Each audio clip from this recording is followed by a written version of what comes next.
नमस्कार, मैं हूं नेहा श्रीवास्तव। सुबह के 7 बज गए और सुबह सवेरे में आप सभी का स्वागत है। सबसे पहले बात कर लेते हैं मध्य प्रदेश की खबरों की, जहां मध्य प्रदेश में विधानसभा चुनाव में करारी हार के बाद प्रदेश कांग्रेस की कार्यकारिणी को भंग कर दिया गया है। प्रदेश कांग्रेस प्रभारी जितेंद्र सिंह ने इस बारे में जानकारी दी है। जितेंद्र सिंह ने कहा है कि अगले आदेश तक जिला अध्यक्ष और प्रभारी काम करते रहेंगे। अब नए सिरे से नियुक्तियां होंगी। बता दें कि हाल ही में एआईसीसी ने कमलनाथ की जगह जीतू पटवारी को प्रदेश कांग्रेस का अध्यक्ष नियुक्त किया था, जबकि रणदीप सुरजेवाला की जगह भंवर जितेंद्र सिंह को मध्य प्रदेश का प्रभारी बनाया गया था। जीतू पटवारी ने अध्यक्ष बनने के बाद मैराथन बैठकों का दौर शुरू किया। लगातार 3 दिन से चली आ रही बैठकों में मंगलवार को जिला अध्यक्षों, जिला प्रभारियों और संगठन से जुड़े पदाधिकारियों को बुलाया गया था, जहां बैठक खत्म होने के बाद प्रदेश प्रभारी भंवर जितेंद्र सिंह ने प्रदेश कांग्रेस के पदाधिकारियों की कार्यकारिणी भंग करने की जानकारी दी।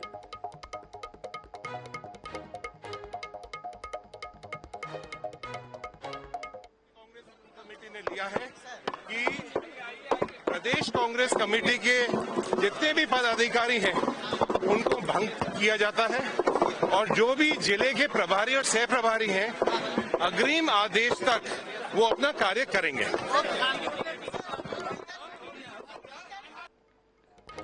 इधर मध्य प्रदेश की मुखिया doctor Mohan Yadav action mode में नजर आ रहे हैं। सीएम पद की शपथ लेने के बाद मोहन यादव लगातार बैठकें कर रहे हैं। इसी कड़ी में मंगलवार को इन्होंने सभी संभागों के अधिकारियों की बैठक ली। इस दौरान मुख्यमंत्री ने कार्यों में पारदर्शिता, सरकार की योजनाओं का सुदृढ़ क्रियान्वयन समेत अधिकारियों को कई अहम निर्देश भी दिए हैं। सीएम मोहन यादव ने एसीएस और एडीजी की बैठक में अधिकारियों को सतत मॉनिटरिंग करने का निर्देश दिया है। वीआईपी दौरे के समय जनता को कष्ट न हो, इसका ध्यान रखें। कानून व्यवस्था की स्थिति मजबूत रहे। शहरों में यातायात प्रबंध सुगम बनाने के लिए भी बात कही गई है। मुख्यमंत्री ने मध्य प्रदेश रेल सुविधाएं बढ़ाने पर अध्ययन और अधिकारियों से सुझाव मांगा है। इसके अलावा मिलों के श्रमिकों को राहत का कार्य उज्जैन, इंदौर में हुआ है।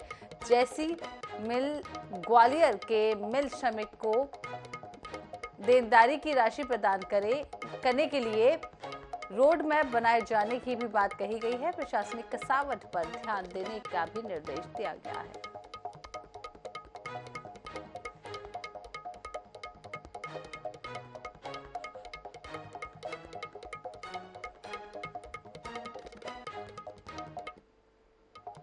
इधर मोहन कैबिनेट विस्तार में सिंधिया खेमे के भी मंत्री बनाए गए हैं, लेकिन इस बार स्थिति बहुत अलग है। शिवराज सरकार कैबिनेट के मुकाबले मौजूदा सरकार में सिंधिया का कद घट गया है। उनके खेमे से मंत्रियों की संख्या भी घटी है। देखिए इस पर खास रिपोर्ट। में घटा सिंधिया का कद। सिंधिया खेमे से सिर्फ 3 मंत्री। शिवराज के समय थे 27% मंत्री। मोहन सरकार में घटकर 10% बचे।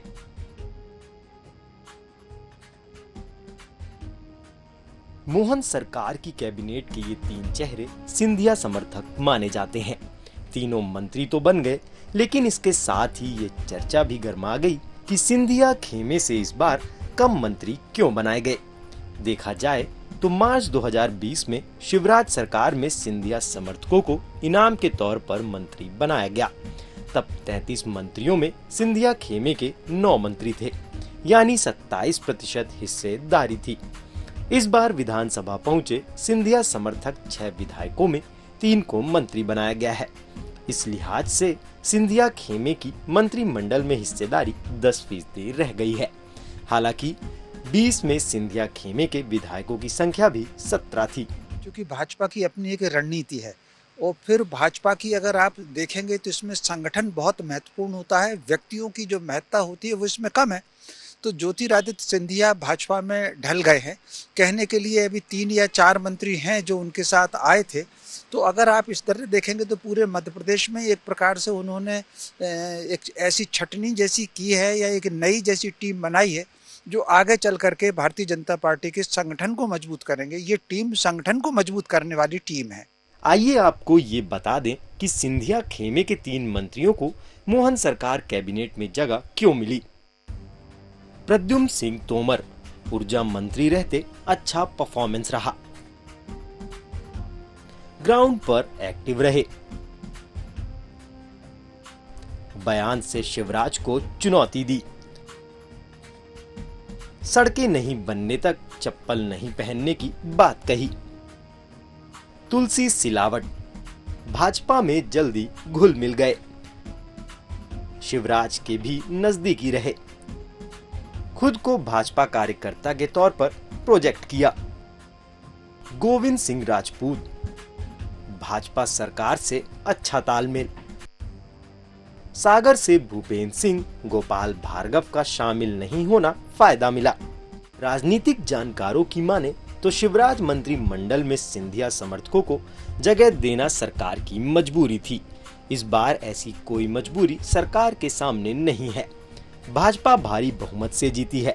केंद्रीय नेतृत्व ने मंत्रिमंडल का खाका खींचते समय गुट की बजाय जातीय और क्षेत्रीय संतुलन साधने की कोशिश की है।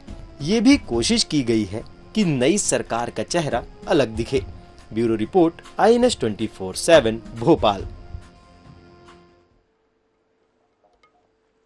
इधर छत्तीसगढ़ के कई जिलों में सर्दी का सितम जारी है। जगदलपुर, सूरजपुर और पेंड्रा समेत कई जिले में घना कोहरा देखने को मिल रहा है। बस्तर संभाग भी घने कोहरे की चादर में लिपटा हुआ दिखाई दे रहा है। ऐसे में सुबह के समय सफर करने वाले राहगीरों के लिए मुश्किलें भी बढ़ गई हैं। घना कोहरा छाने की वजह से विजिबिलिटी कम हो गई है। कोहरे के कारण ट्रेनें भी कई घंटे देरी से चल रही है। इसके अलावा मध्य प्रदेश में भी ठिठुरन बढ़ गई है। कई जिले शीतलहर की चपेट में आ गए हैं। सर्दी से बचने के लिए लोग अलाव का सहारा ले रहे हैं। वहीं आपको बता दें कि ग्वालियर में सर्दी की चपेट में आए 3 लोगों की मौत हो गई है। तो तस्वीरें हम आपको दिखा रहे हैं, जहां मध्य प्रदेश और छत्तीसगढ़ के कुछ इलाकों की तस्वीर है। पहली तस्वीर जगदलपुर की है, जहां घना कोहरा दिखाई दे रहा है। उसी तरीके की तस्वीरें कटनी से भी सामने आई हैं। सुबह सुबह की तस्वीरें हैं, जहां इन दिनों घना कोहरा छाया हुआ है, जिसकी वजह से विजिबिलिटी कम हो जाती है और सड़क हादसों की संख्या भी बढ़ जाती है। सूरजपुर से भी ऐसी तस्वीर सामने आई है। वहीं ग्वालियर की बात करें तो यहाँ सर्द हवाएं तेज चलती है। चूंकि दिल्ली से लगा हुआ ग्वालियर है, तो यहाँ पर सर्दी भी काफी ज्यादा होती है और कोहरा छाया रहता है। तो 4 तस्वीरें हम आपको दिखा रहे हैं। यातायात प्रभावित लगातार हो रहा है, ट्रेनें भी लगातार लेट हो रही है। यदि आप भी गाड़ी से सफर कर रहे हैं तो बहुत ज्यादा संभल कर अपने सफर को तय करें, क्योंकि विजिबिलिटी कम होने की वजह से हादसे बढ़ जाते हैं। तो सर्दी की चपेट में मध्य प्रदेश और छत्तीसगढ़ आ चुका है। कड़ाके की ठंड दोनों जगह पड़ रही है। आपको बता दें कि उत्तर भारत सर्द हवाएं सीधे मध्य प्रदेश की ओर रुख करती है, उसके बाद छत्तीसगढ़ में भी अपना रुख दिखाती हैं। उसी तरीके से जगदलपुर, कटनी, सूरजपुर और ग्वालियर की तस्वीरें आपको दिखा रहे हैं, जहां ठंड का असर साफ साफ देखा जा सकता है। आपको बता दें कि इसी वजह से कई स्कूलों के समय में भी बदलाव किया गया है।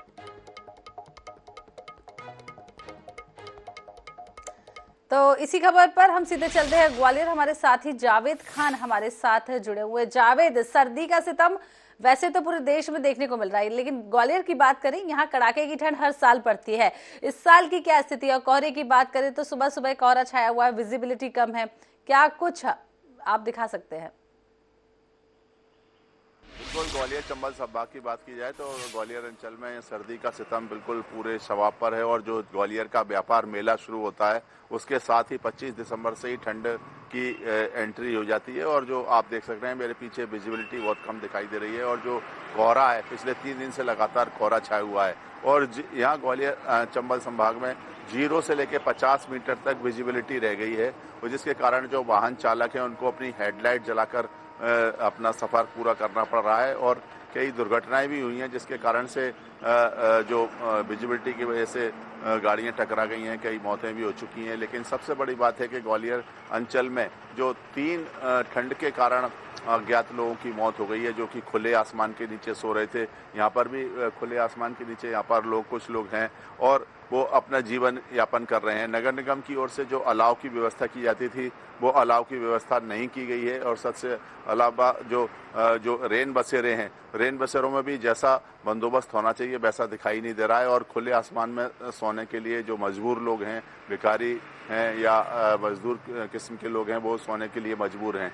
लेकिन इसका असर अगर परिवहन पर या रेल या एयर ट्रैफिक पर बात की जाए तो सबसे बड़ी बात है कि जो यहाँ का जो ट्रेनों का संचालन है वो भी काफ़ी गड़बड़ा गया है और फ्लाइट में भी देरी से आ रही हैं। जो हैदराबाद से जो फ्लाइट आनी थी कल, वो 3.5 से 4 घंटे लेट से आई और ग्वालियर से हैदराबाद के लिए जो जानी थी वो 5 घंटे ग्वालियर से रवाना हुई। इसी तरह जो इंदौर से जो फ्लाइट आनी, इस तरह से जो पूरा शेड्यूल जो परिवहन का है, एयर ट्रैफिक की बात की जाए या रेलवे ट्रैफिक की बात की जाए तो पूरा गड़बड़ाया हुआ है। लोग सिस्टम से मजबूर हैं और कई सैकड़ों लोगों को अपने टिकट रेस्ट भी कराने पड़ेंगे।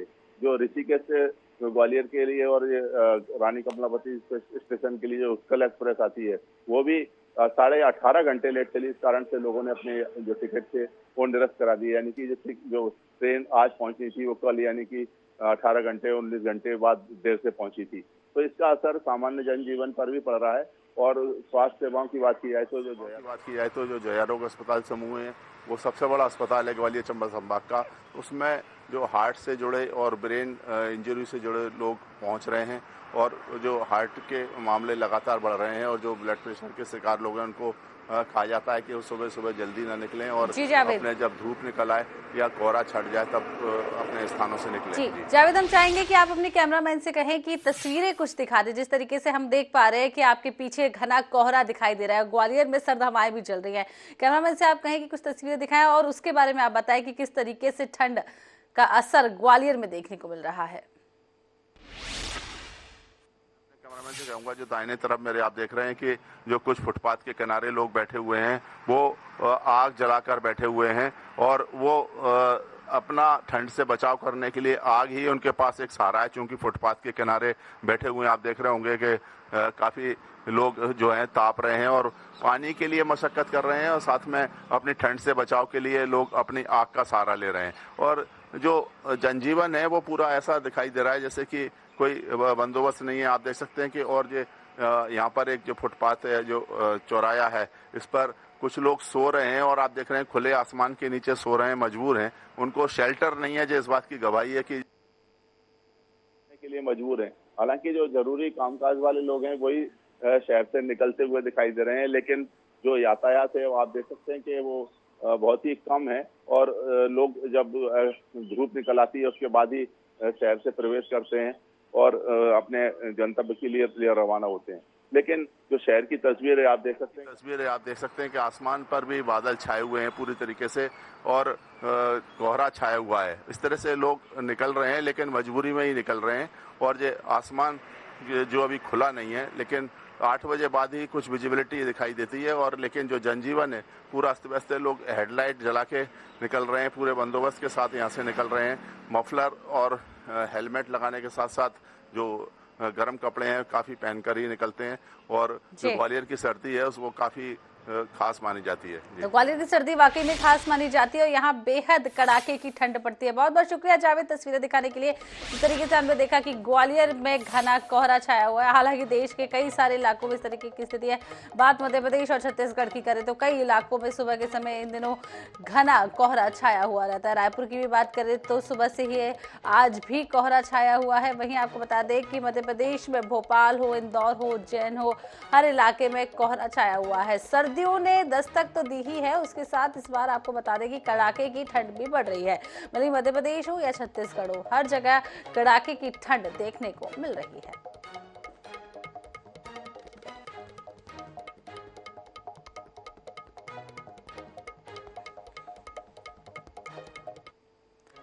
इधर डॉक्टर मोहन यादव के मंत्रिमंडल में ग्वालियर चंबल संभाग से 2 विधायकों को प्रतिनिधित्व मिला है। इसमें से एक ग्वालियर दक्षिण विधानसभा सीट से चुनाव जीते नारायण सिंह कुशवाहा है। चौथी बार विधायक बने कुशवाहा के समर्थकों और परिवारजनों में उत्साह का माहौल है। मंत्री कुशवाहा के जनसंपर्क कार्यालय में उनके पुत्र कृष्णपाल सिंह कुशवाहा समर्थकों से बधाइयां स्वीकार कर रहे हैं। मामले में मौके का जायजा लिया हमारे ग्वालियर संवाददाता जावेद खान ने। प्रदेश के मुख्यमंत्री डॉक्टर मोहन यादव का मंत्रिमंडल का गठन हो गया है और 28 मंत्रियों ने शपथ ली। उसमें ग्वालियर दक्षिण विधानसभा सीट से नारायण सिंह कुशवाहा चौथी बार विधायक चुने गए और अब मंत्रिमंडल का हिस्सा हैं और डॉक्टर मोहन यादव उन्हें क्या जिम्मेदारी देते हैं। लेकिन उससे पहले यहाँ देख सकते हैं कि एक अलग ही माहौल है यहाँ पर। उनके समर्थक उनके कार्यालय पर, यहाँ पर जो समाधिया कॉलोनी में जो कार्यालय है उसमें यहाँ पर चहल पहल बढ़ गई है, कार्यकर्ताओं का जमघट है और यहाँ परिवार के लोगों को बधाई देने के लिए आ रहे हैं। और इस समय नारायण सिंह कुशवाहा जी के जो सुपुत्र हैं कृष्णपाल सिंह जी मेरे साथ मौजूद हैं। अभी जो कल शपथ ले ली है उसके बाद से आपको उम्मीद थी कि कैबिनेट मंत्री का दर्जा मिलेगा पिताजी को? ये केवल भारतीय जनता पार्टी में ही देखने को मिलता है। जो छोटे से कार्यकर्ता को मतलब शीर्ष नेतृत्व ने जो फैसला लिया है पिताजी को मंत्रिमंडल में स्थान देने का, इनके लिए हम सब उनका आभार व्यक्त करते हैं और ये भारतीय जनता पार्टी में ही संभव है। तो अभी तक जो आपने कैंपेनिंग की थी, चुनाव में विधानसभा चुनाव हुए तो लगातार आपने मेहनत भी की, पूरे परिवार के लोग भी जुटे रहे थे, तो लग रहा था कि जीत होगी, क्योंकि जीत भी बड़ी संघर्षपूर्ण थी। जीत संघर्षपूर्ण जरूर थी लेकिन जीत अटल थी, जीत हमें मिलनी थी। क्योंकि पिछले जो कार्यकाल में जो विकास छूट गया था, जो नहीं हुए थे, जो कार्य रह गए थे, उसमें कहीं ना कहीं जो जनता के मन में आक्रोश भरा हुआ था, उसमें हमें अपनी जीत सुनिश्चित दिखाई दे रही थी। 2013 के बाद 18 के चुनाव आए थे और फिर 20 में उपचुनाव भी हुए, लेकिन आपको लगता है कि एक वैसा भीतरघात जैसी स्थिति थी, अब जो मतदाता हैं पूरी तरीके से आपके साथ हैं? नहीं, मतदाता हमारे पिछली बार भी हमारे साथ थे, लेकिन जो त्रुटियां हुई थी वो त्रुटियों से हमने सबक लेते हुए इस बार जो हमने रणनीति अपनाई थी उस पर हम खरे उतरे और वो हमें जीत मिली।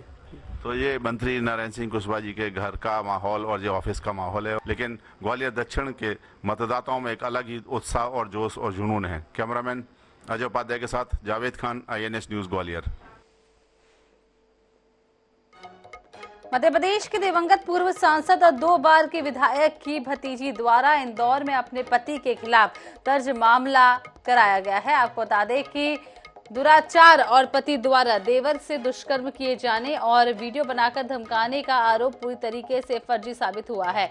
कुटुंब अतिरिक्त प्रधान न्यायाधीश माया विश्वलाल ने पति के वकील की ओर से दिए गए तर्कों के आधार पर महिला द्वारा दर्ज मामले को खारिज कर दिया है। जज ने कहा है कि महिला द्वारा लगाए गए दहेज प्रताड़ना और शारीरिक शोषण के साथ दुष्कर्म का वीडियो बनाए जाने का मामला बेबुनियादी है, लिहाजा पूरे मामले को समाप्त करते हुए पति द्वारा दर्ज की गई तलाक की अर्जी को स्वीकार किया जाता है।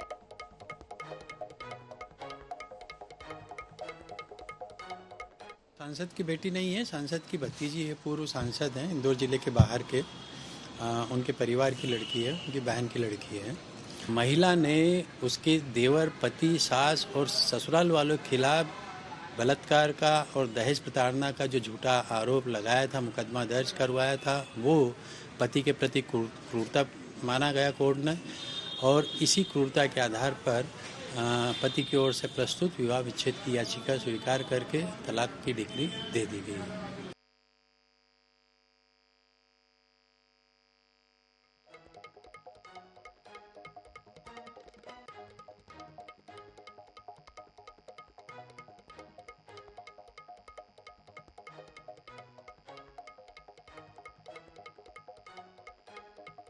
इधर पश्चिम रेलवे रतलाम मंडल के इंदौर GRP SP ने पश्चिम क्षेत्र से जुड़े GRP थानों और पुलिस चौकियों पर 2023 में दर्ज हुए अपराधों का ब्यौरा प्रस्तुत किया है। ब्यौरा में अपराधों में बढ़ोतरी हुई है। पिछले साल की तुलना में पुलिसकर्मियों के व्यवहार में बदलाव देखने को मिला है। SP रेल निवेदिता गुप्ता ने बताया कि 2023 में रेल यात्रा कई महीनों में असुरक्षित महसूस की जाने लगी है, जिसकी मुख्य वजह हवाई जहाज की उड़ान में बढ़ोतरी और किराए में कमी को बताया जा रहा है। आगे ये भी बताया जा रहा है कि रेलवे में चोरी की वारदातों में 30% की वृद्धि हुई है। इसके अलावा हादसे, जुआ और सट्टे में भी कार्रवाई की गई है।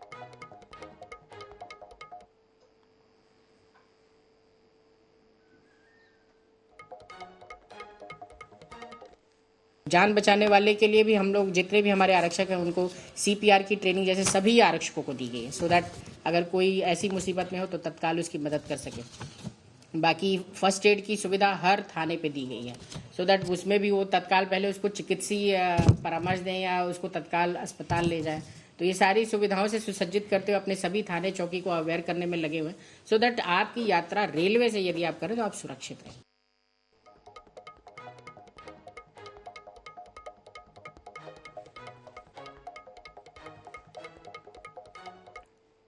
रुकते हैं एक छोटे से ब्रेक के लिए और ब्रेक के बाद देखेंगे छत्तीसगढ़ की कुछ खबरें।